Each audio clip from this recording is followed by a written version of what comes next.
You came to judge the cosmos. Your mandate was one of perfect clarity. You sought lucidity in a universe of noise. Your great ships, silent and silver, slipped between the stars. They were vessels of pure reason. They moved without a single wasted motion. Each journey was a perfect calculation. You found chaos and brought it to order. You found ignorance and brought it enlightenment. You were the gardeners of the star-born plain. Weeds were to be pulled.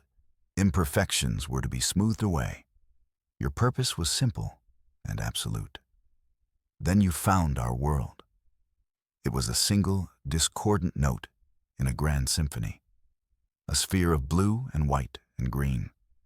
It screamed with a beautiful, terrible noise.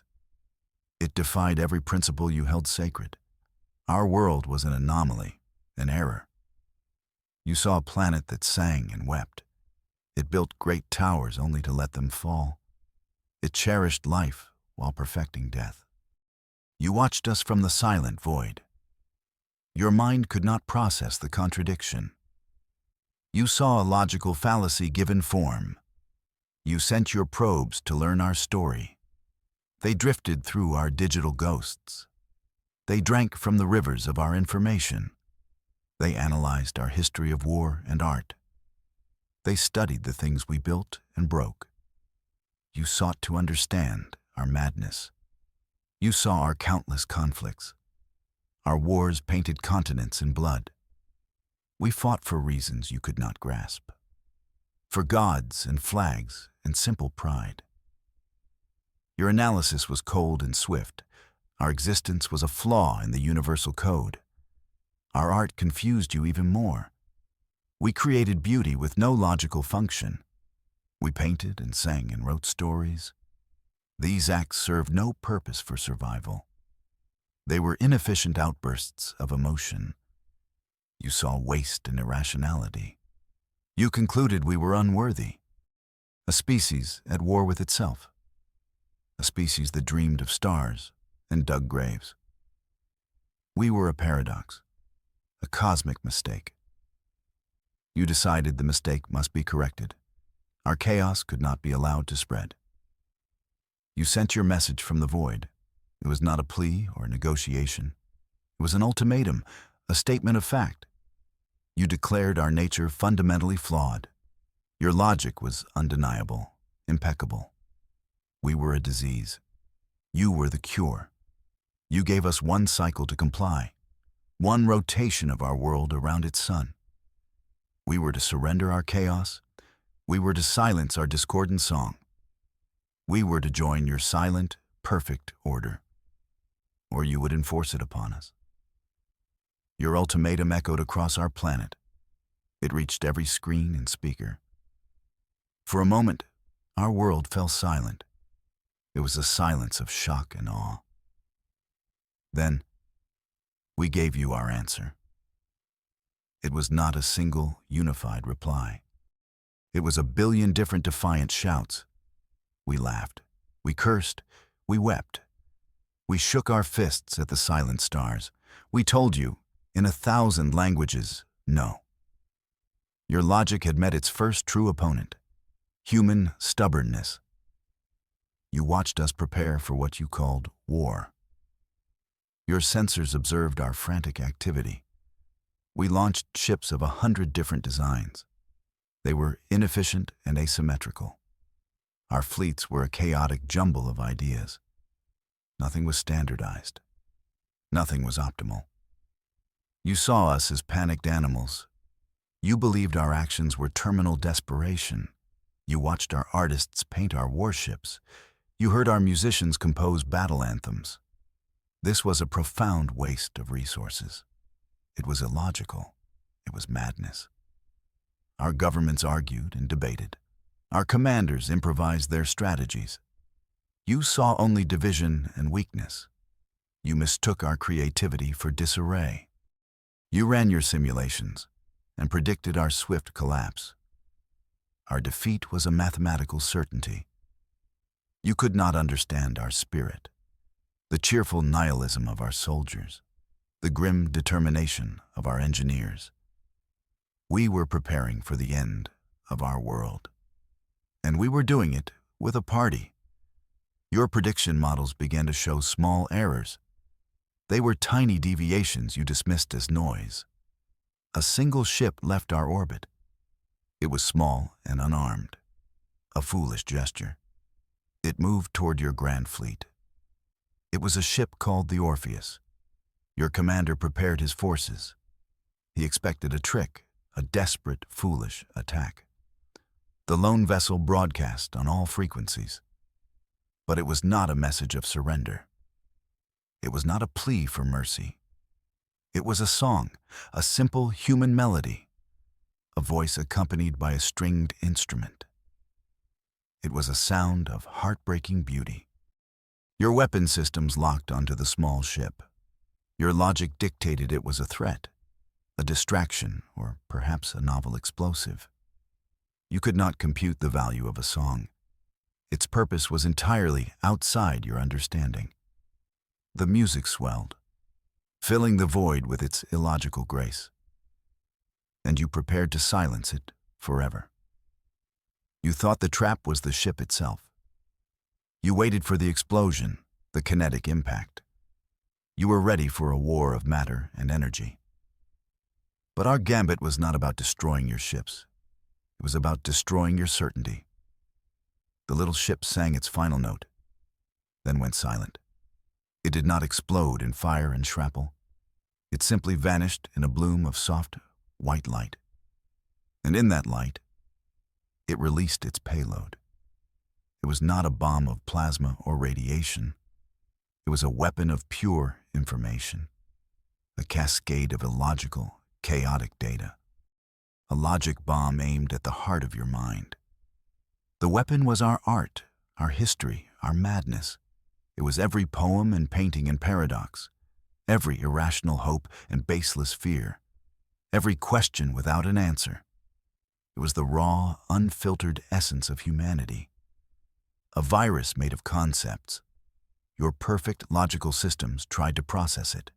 They tried to categorize and quantify the data.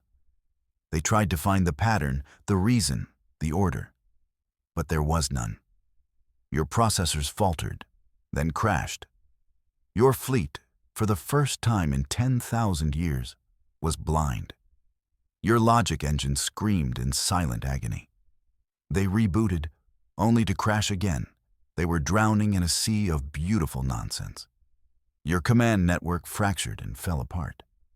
Your perfect collective was suddenly alone, each ship an island in a sea of static, while you struggled with our ghost in your machine. Our fleets, our messy, inefficient fleets, vanished. We did not charge into glorious battle. We did not meet you head-on as you expected. We simply disappeared into the darkness. We refused to fight the war you had simulated. You expected a contest of force on force, a predictable clash of fleets and armies. We gave you a war of hide and seek. We knew we could not match your power, so we chose a different battlefield. We chose to fight on the terrain of the mind. Your systems eventually purged the logic bomb. Your networks were scrubbed and restored. But the echo of the song remained, a ghost of doubt in your perfect code. And when you looked up, we were gone. The board was empty, and we had taken the pieces. Your perfect supply lines stretched across the void. They were masterpieces of logistical precision. Every ship arrived exactly on schedule. Every gram of fuel was accounted for. It was the circulatory system of your empire, a monument to cold, sterile order. Our small, fast ships struck at this system. They were like pirates from our old stories. They appeared from nowhere, hit hard, and vanished. They did not destroy your transports. That would have been too predictable, too logical. Instead, they played games with them. They would attach a rocket to one side. This sent the transport into an uncontrolled spin. It would arrive at its destination late and dizzy. A minor annoyance. but a crack in your perfect schedule. It was a joke whispered across the cosmos. Other times, they would paint them. Our ships would spray your sterile gray hulls. They covered them in vibrant, chaotic murals. Pictures of impossible creatures and surreal landscapes. Your pristine vessels arrived looking like art projects, an insult to your aesthetic of pure function. This was our new war, a war on your order. We warped the very rules of conflict. We waged a campaign of cosmic pranks. We sought to unravel you with absurdity. Every attack was designed to confuse, to confound, to introduce a variable you could not model: humor. Your commander was a being named Kylus. His mind was a fortress of pure logic. He had conquered 1,000 worlds. He had never once encountered failure. His predictions were not guesses. They were certainties. But we were breaking his beautiful machine. He watched his flawless models crumble. He tried to predict our next move. But how do you predict a joke? How do you create a threat assessment for a poem? Our actions had no strategic value. They were illogical and infuriatingly effective. Kalis could not model the unpredictable. He could not quantify the human spirit. The concept of hope was a rounding error to him.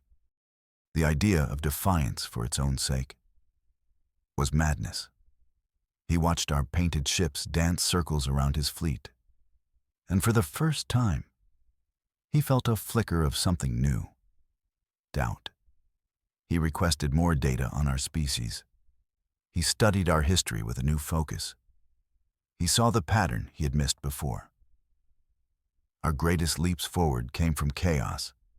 Our innovations were born from desperation and dreams. Our madness was not a flaw, it was a feature. We did not limit our art to your ships. We turned the void itself into our canvas. We found dead asteroids floating in the dark. We carved them into terrifying monuments. We used them to weaponize your fear of the unknown. Imagine your patrol ship rounding a dead moon. You expect empty rock and cold vacuum. Instead, you find a 50-mile-long sculpture, a carving of a screaming human face. Its eyes are hollow pits of darkness. Its mouth is open in a silent, eternal cry. Your sensors report it is just rock, inert, harmless, illogical. But your crew stares at the silent screen. A primal fear creeps into their logical minds, a fear of the thing that has no reason to exist, a fear of the artist who would create such a thing. We filled the shipping lanes with these creations, a giant hand reaching from a nebula, a field of stone eyes that seemed to watch you pass.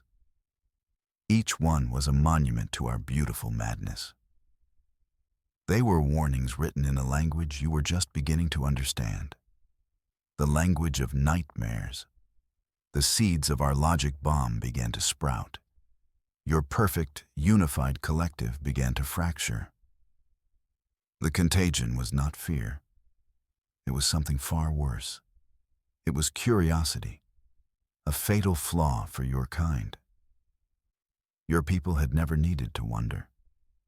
They had always been given the answers. A technician on a deep space relay saw our art. He saw a transport ship painted with a flower. He did not purge the image as protocol dictated. He saved it. He studied it. He began to wonder about the color blue, a concept that had no logical value. A soldier on a warship heard a captured song. It was a simple melody of love and loss. The emotions were alien to him, yet he felt an echo of them in his own mind. He began to question the mandate of lucidity. Was there value in a discordant note? These instances were small, isolated, but they were spreading like a virus. Your kind began to ask questions. Why do they sing? Why do they paint? Why do they fight so hard for their chaos? For the first time in your history, you did not have an immediate answer. The age of wonder had begun for you, and it was terrifying. Commander Kalis saw the reports. He saw the fracturing of his perfect order. He realized our goal was never military victory. We were not trying to destroy your fleet. We were trying to conquer your minds. We aimed to infect you with our beautiful madness. This was a war of a different kind. A war not of territory, but of philosophy. We were not fighting for our survival. We were fighting for our right to be irrational. We were fighting for our right to be beautifully, gloriously human. Our chaos was not a weakness. It was our greatest weapon. Kalis understood then the true danger we posed. We could unravel their entire civilization, not with bombs, but with ideas. We could teach them to dream. And a dreaming machine is a broken machine. He saw his civilization on the brink of a terrible transformation. He made a decision. The pranks in the art had to be ignored. The small attacks were a distraction. He would go for the source. He would take his flagship, the inevitability, to our home. He would silence the heart of our chaotic chorus. He would end our species and restore order to the galaxy. Your flagship was a weapon of incredible power. It could crack a planet like an egg. It moved through the void with grim purpose. It was the physical embodiment of your cold logic. It arrived in orbit around our blue-green world, prepared to deliver the final, logical solution. You hailed us one last time. You offered us a final chance to surrender, a final chance to silence ourselves. But we had been preparing for your arrival. We had one last trick, one final act of defiance. We did not answer with words or weapons. We answered with our minds, all of us together at once. The raw broadcast of every human consciousness. A chorus of 8 billion souls, every thought, every memory, every dream. Every love, every hate, every hope, every fear. It was the sound of our species. It was not a clean or orderly signal. It was a storm of raw, unfiltered life. A baby's first cry and an old man's last breath. The joy of a wedding and the grief of a funeral. The quiet pride of a craftsman. The wild ambition of a scientist. The desperate prayer of a believer. The defiant laugh of a soldier. It was the ultimate logic bomb. An explosion of pure, unrefined being. It washed over your flagship, over your crew, over the cold, logical mind of Commander Kalis. You were not prepared for the sheer scale of it, the overwhelming, terrible, beautiful noise of us. Commander Kalis stood on his silent bridge. The chorus of humanity raged in his mind. He was overwhelmed, drowning in our shared soul. He saw our endless contradictions firsthand, our capacity for great love and terrible hate, our brilliant genius and our stunning foolishness. His mandate was clear. His orders were absolute. He was to sterilize the planet. He was to restore silence and order. It was the logical choice. It was the only choice. His hand moved toward the firing controls, but he hesitated. He saw a vision in the storm of our minds, a vision of a child painting a flower, a vision of two lovers kissing in the rain, a vision of a scientist staring at the stars in wonder. These images had no logical value. They were meaningless data points. But they held him captive. He was facing a choice that logic could not solve. To follow his programming, his entire existence, or to embrace the beautiful, terrifying chaos of a new idea. To destroy us would be to destroy a wonder his people had never known. He made an illogical choice. You did not fire your great weapon. Your flagship remained silent in our sky. You had come to judge a discordant note. Instead, you chose to listen to the song. You learned that not all things can be measured. Not all things can be calculated. Our madness did not end your civilization. It became a catalyst for its rebirth. You learned from us the value of a question without an answer, the beauty of an illogical act, the strength found in chaos and diversity. Your quest for lucidity had led you to a greater truth. Your perfect silent order was not strength. It was stagnation. Our beautiful madness became the dawn of a new age. An age where logic and passion could coexist. An age where the galaxy was not a problem to be solved, but a story to be written, together. An unwritten future stretched before us all.